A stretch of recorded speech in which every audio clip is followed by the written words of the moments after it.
And I want to say that I've been doing astrology for about roughly for almost 5 years. I have been seriously doing astrology since 2021, where I started learning and studying with a community called the Brotherhood of Light. I learned a lot about what they taught in astrology. I learned a lot about some of the requirements that they see the spiritual practice to be. And I've grown it into what this is now for me, which is a practice of divination and also to help people kind of understand themselves. Just in case you were curious about, so sorry about that. I forgot about that. I apologize.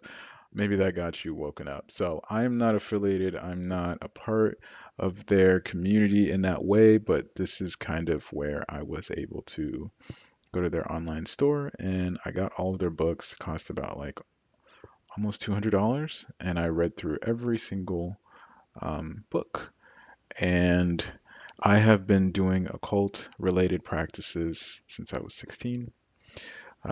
So it's been like almost 11 years since I've been into it. I've learned a lot, and I've finally made this my main career in a sense. I don't want to say career, but it's my main path in life with what I've learned about myself. So, yeah, I'm going to go ahead and just dive right into it. So, we're going to be talking about the North Node and what the North Node is in your chart. It's a math equation, essentially. The North Node, it looks like this. It looks like a giant horseshoe, right?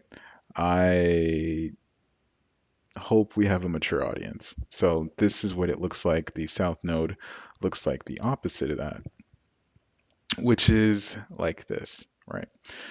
In your chart, if you know how to look up your chart, if you don't, I'm going to drop a quick link just so you can go ahead and use it. You can use AstroSeek to look at your chart, and AstroSeek will allow you to essentially pull up the chart, look at your placements. But in terms of today, we're going to be focusing on um, the North Node and South Node. So when you go here in your birth chart, you can actually just type it in, and you'll be able to see North Node there. You might have to select in the settings to actually pull up both of the nodes because sometimes it doesn't pull them both. It can be quite annoying, but I'll drop that in the chat. So, given the fact that you know how to look up your chart, what are we looking for when we think about the North Node and the South Node? I'm focusing primarily on the North Node for this specific meeting, but I will just say astrology in itself is not going to determine your life. I do want to disclaim that. Astrology is for me, a triangle, right? And the triangle has different branches, right? Here we have your actual chart. Here we have your environment, right? Your environment is going to affect you with what I look at with genetics, which is epigenetics. And the reason I look at it that way is because, and I use this all the time, you could be a white man in South Africa during apartheid and be a scientist. There's a good chance you might not get to express the chart that gives you the mathematical abilities to practice chemistry.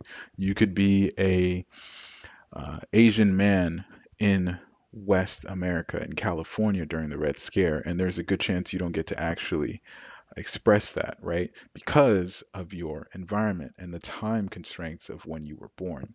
Now, you as an individual, maybe you're a black woman during civil rights movement and you wanted to be a lawyer. Good luck, right? Your DNA is you. And so for me, I look at these pillars together interacting, where the environment can also be epigenetics, it can also be time, and it can also be financial circumstances, right? But these all tie together with the environment. And then we have you, right? What is your faults? Do you have mental disease in your, uh, your genes, right? Do you have, maybe you have methylation issues that give you schizophrenia, or you're predisposed to insulin related issues that give you insulin diseases correlated to maybe your myelin in your body doesn't produce as much as it needs to. You get Alzheimer's. There's so many things, right, that can be affected to you from your DNA. And then you have your chart, right? Understanding your chart means that astrology is not deterministic because we do have free will, right? We are able to exercise what is in our chart or go completely against it. So, understanding this factor can allow you to use astrology to be more than a guaranteed science and more likely a guide so that you're able to circumnavigate through this life and actually be able to make decisions that align with you. But the whole point is to not go against the grain, right? You can live a hard life or it can be a simple life. So, how does this tie into your nodes? Well, the North Node and South Node are actual mathematical equations. I'm going to talk about it in the tropical astrology point of view, and then I'm going to talk about it in the Vedic astrology point of view.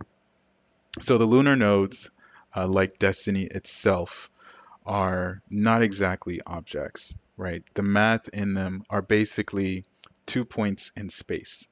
And as Earth orbits the sun, what happens is that the moon's path intercepts the sun at the same point and it creates the nodes.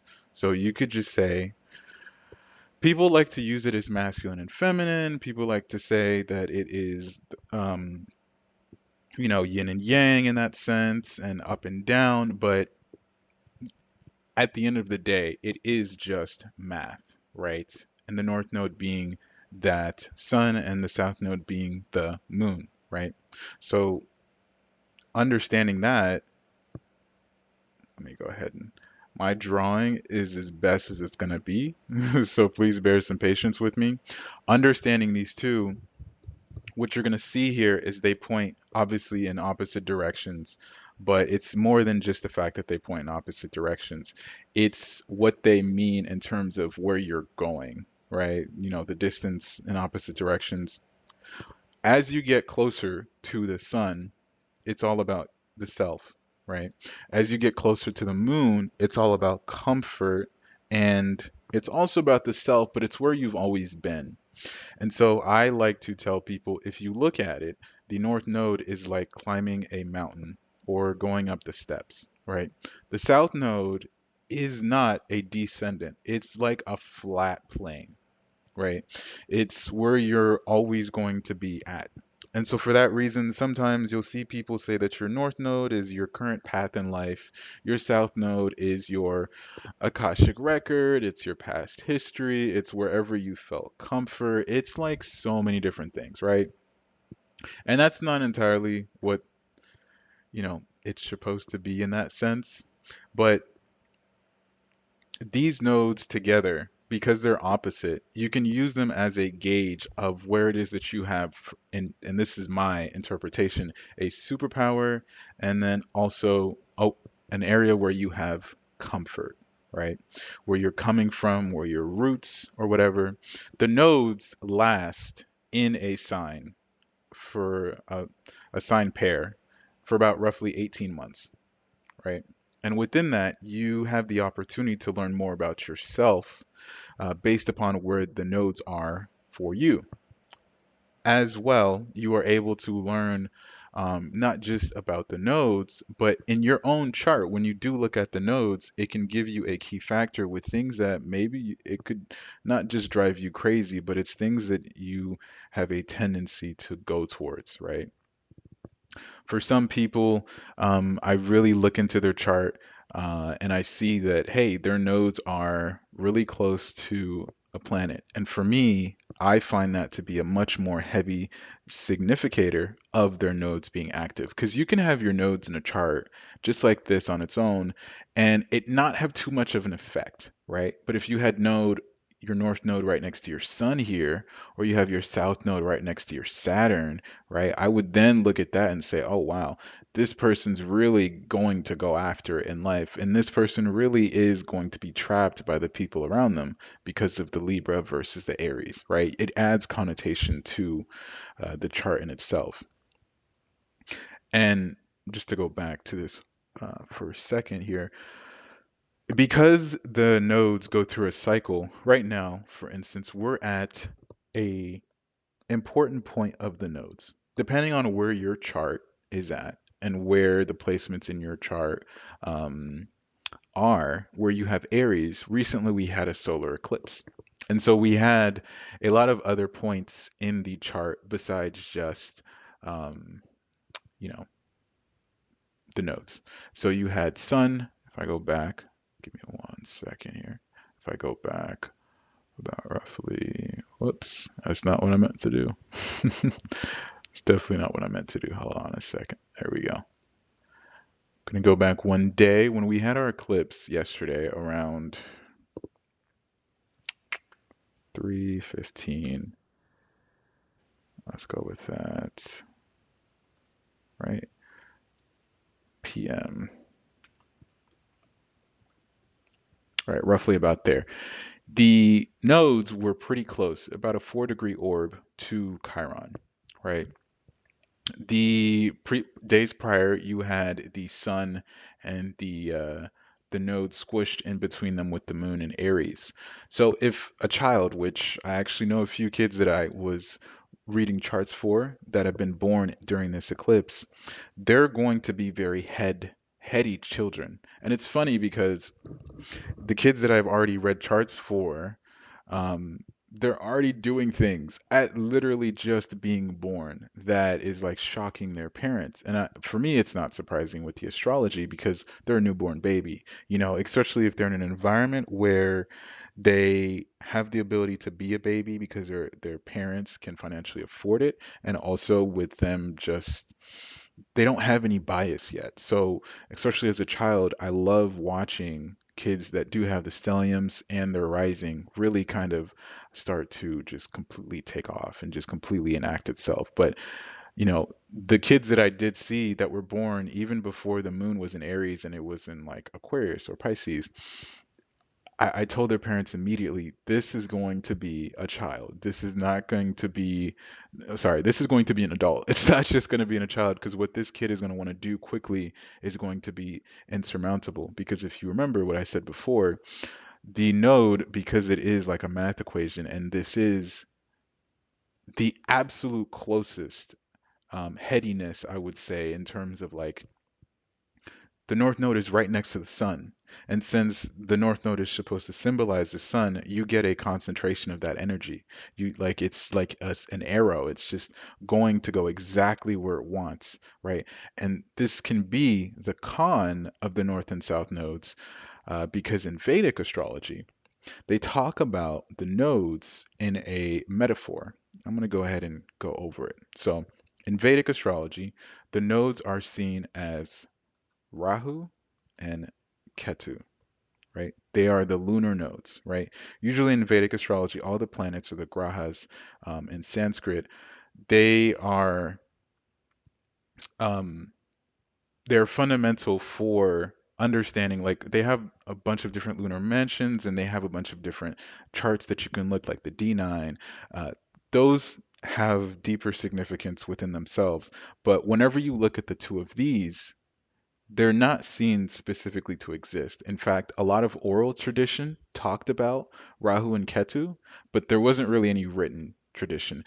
And whenever I look at that, And my interpretation of Vedic astrology is that it is the divine feminine and tropical is the divine masculine, because the masculine would be that logical, constantly trying to make sense of chaos and separating itself from nature, whereas the feminine would be integrating itself within nature and being okay to coexist. So because of this, of course, like anything that's oral tradition or behind the veil, it is spoken in a metaphor, besides quite literally just a math equation for the tropical explanation of north and south node. Let me go ahead and draw this. Okay, so there we go. So as the folklore goes, um, essentially in the ancient Puranic texts, it's a time before creation. There was a very long and horrible war, and the gods and the demons they cooperated to churn this thing called the Milk Ocean, right? And it's an activity called the Amrita. You know what? It would be 200 IQ if I actually used my writing.